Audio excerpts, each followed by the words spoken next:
Hello, ladies and gentlemen. Welcome back once again. I am the Beardly Gentleman, and today I am here to talk to you about something that kicks around a lot on pipe smoking forums, and it seems like a no-brainer to a lot of people, but to someone like myself, or maybe like you, I would call myself a novice pipe smoker. I've only been smoking for a little more than a year, and I'm not a daily smoker. I don't smoke every single day. I probably think that's not very good for your health. But once in a while, I do like to imbibe in a pipe. Quite often I'll drink a bit of rum with it. I'll have a bit of whiskey, something like that. It's one of those sort of things. I smoke a pipe like I drink beer. Not every day, but on the weekends, if I feel like it, I'll do it. And I hear people always talk about cellaring. Now, again, I haven't been into this sort of thing for that long, so finally, I have gotten to the point where the first pipe tobacco that I bought was called Amphora Full Aroma. It's the very first pipe tobacco that I ever purchased. It came in sort of like a plasticky kind of whirl pack. A lot of people call it a drugstore tobacco. I don't think it gets a lot of respect sort of in the pipe tobacco world, but it seems like it's not that bad. It's made by the same people that make Capstan, and Capstan is sort of a more likable, it's a pipe tobacco with a bit more respect in the tobacco world. But what I do remember when I first got Amphora Full Flavor was that when I first loaded it into my pipe, I found it to be a little bit bitey. I've collected, I think I have about 8 different pipe tobaccos now that I smoke on the regular. I started out with aromatics, this being an aromatic.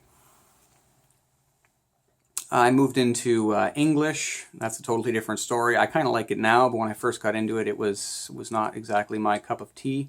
But now that I've come back to it, and it's been in that jar in my tobacco cellar for a little more than a year now, it smells and it seems to act very differently. I do have to admit that. And again, you always hear people talk about cellaring your tobacco, and if you get a blend that maybe you don't like, don't necessarily get rid of it right away. Take it, put it in a good jar, a good mason jar, a good sealable container, and throw it in your tobacco cellar out of the sunlight. Just leave it, forget about it for years even.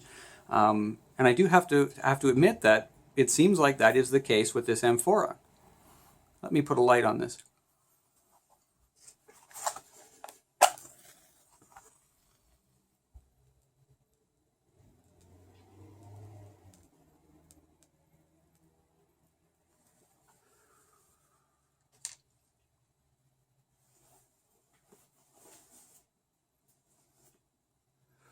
Today I am smoking the Amphora Full Aroma in my Brigham pipe.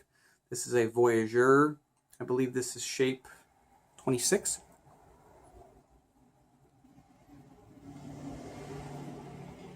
This is a good pipe. I like this. This is my second pipe.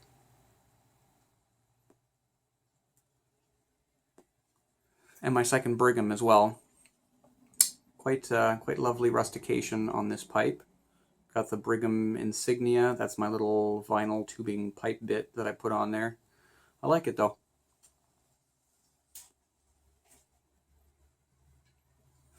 It's a good pipe. Smokes well. It's got the patented Brigham rock maple insert in there. I find it actually works.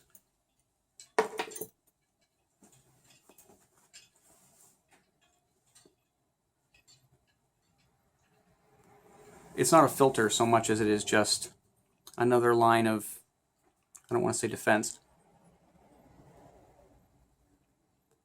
It's another barrier before the hot gases sort of get into your mouth, so it pulls out that little extra bit of moisture, the extra bit of tars. I like it.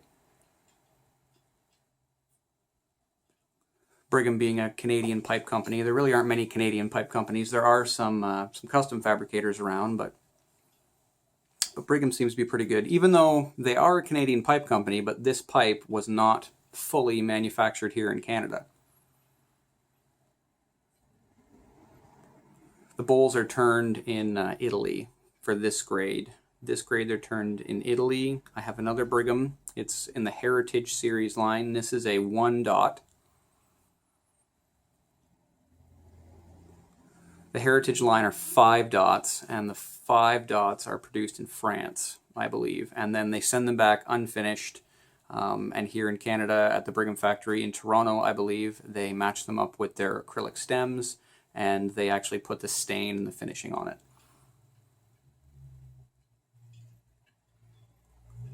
Yeah, so Amphora Full Aroma. I think I might have said full flavor earlier, but it's Full Aroma, produced by Imperial Tobacco. Same people that make Capstan. There's two other aromas, or two other Amphoras as well. Amphora Red. Talking too much. It's good though.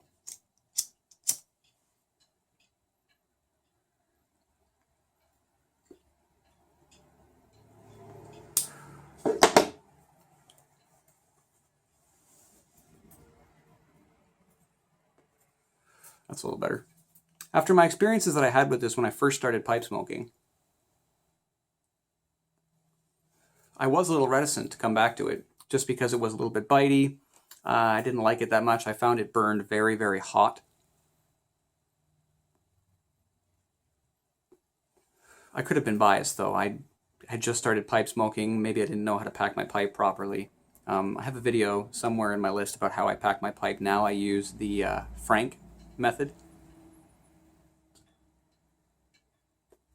And I use the Frank method with basically any sort of ribbon cut tobacco, this being a ribbon cut tobacco. Although, if you ever pick yourself up some, it's quite a thick ribbon cut tobacco, and I was wondering why. I looked it up. When they take this tobacco in the final stage, it's also hard to find information about this Amphora stuff. It is Burley, dark-fired Kentucky, and Cavendish. And the way that they sort of marry the tobacco together, they take it and they hot press it. They steam press it together and form these cakes. And they let the cakes sit and amalgamate all the flavors for, I think, 3 or 4 months. So after they press it into these cakes, they take it and they rub it out to a point where they call it a ribbon, but it's almost like a ready rub. It's not quite a ready rub. It's a little in between a ribbon and a ready rub, if you ask me. It's definitely not as thick or chunky as like a crumble cake.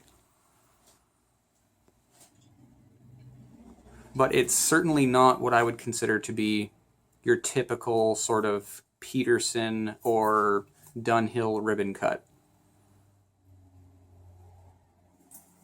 It's much chunkier, it's much thicker, it's got some bigger bits in there. But yeah, Amphora, this is good stuff. It's a lot better than I remember, for sure. Cellaring tobacco or aging tobacco, it seems to work. I do have to admit, give it a try. It's, you have to have patience, that's for sure.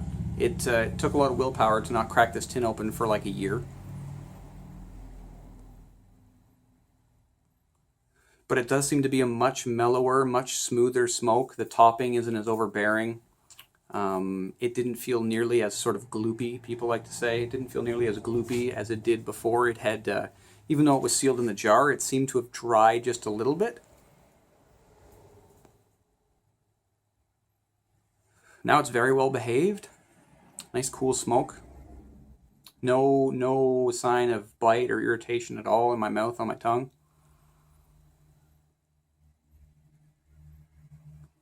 I like it. And the topping, the casing is still there, but it's very subdued. It's very much in the background, which is fine. That's actually how I prefer my my aromatics.